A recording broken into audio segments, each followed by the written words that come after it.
Vipi? Tuko kwenye mwani. Mwani. Mashallah. You see what we have? Huu ndo tunaita,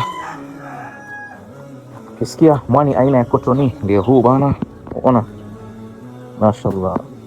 Hadha min fadli rabbi. Jamani, huu mwani unapandwa baharini, alafu unakuja kuvunwa, alafu unakuja kuanikwa hapa. Kwa hivyo faida za mwani, unaweza kutumia gel ya cosmetics, unaona?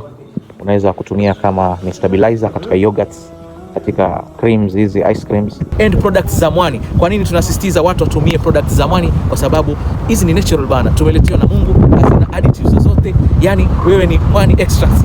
Na aje bana, mandhari bana. Je, ushatufollow? Usubiri nini sasa? Tunasema Ocean Conference 2026. Hadha min fadli rabbi.